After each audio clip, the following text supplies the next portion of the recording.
Hello বাচ্চো, welcome to Biohack. NEET প্রস্তুতির জন্য বাংলা ইউটিউব চ্যানেল। তো এমসিসির অফিসিয়াল ওয়েবসাইটে আবারও নতুন দুটো নোটিফিকেশন। একটা এসছে 13 তারিখ, যেটা আবারও নতুন করে রিভাইজড রাউন্ড 3-র জন্য শিডিউল জারি করেছে, অল ইন্ডিয়ার জন্য আলাদা, এবং একটা জেনারেলাইজড যে স্টেটের যে কাউন্সেলিংয়ের শিডিউল সেটাও দিয়েছে।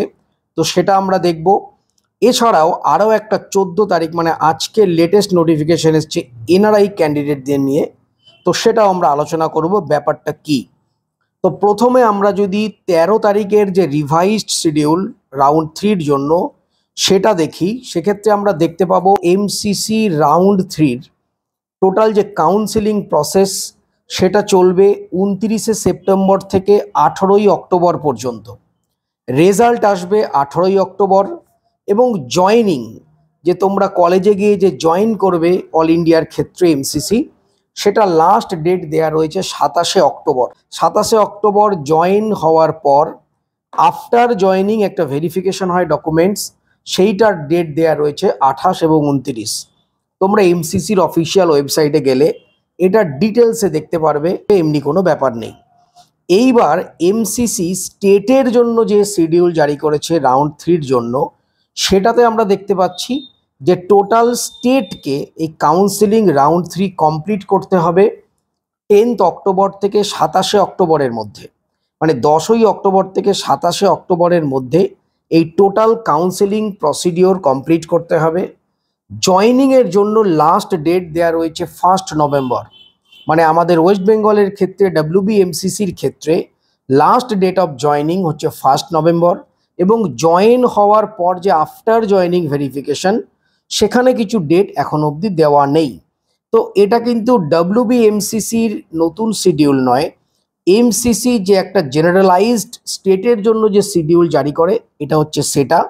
তো আশা করা যায় 1-2 দিনের মধ্যে WBMCCও তাদের নতুন রিভাইজড যে শিডিউল সেটা জারি করে দেবে। তো নতুন WBMCC মানে আমাদের ওয়েস্ট বেঙ্গলের ক্ষেত্রে শিডিউল এলে তোমাদের আমি সেটা ভিডিও করে জানিয়ে দেবো।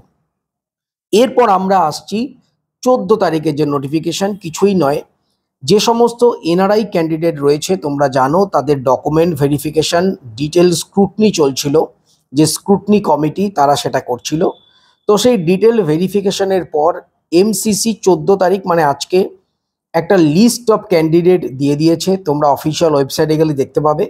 তো যাদের যাদের নাম ওই লিস্টে আছে তারা রাউন্ড 3-র জন্য চয়েস ফিলিং চয়েস লকিংয়ের জন্য এলিজেবল। তার মানে এই সমস্ত এনআরআই ক্যান্ডিডেটরা কিন্তু রাউন্ড 3-র জন্য সিট নিতে পারবে, এনআরআই কোটার যে সিট সেগুলো অবশ্যই। তো তারা এলিজেবল হলো এই ডকুমেন্টস ভেরিফিকেশনের পর, তাদের নাম এসছে লিস্টে। তোমরা দেখতে পাচ্ছ 18-19 পাতার একটা লিস্ট রয়েছে।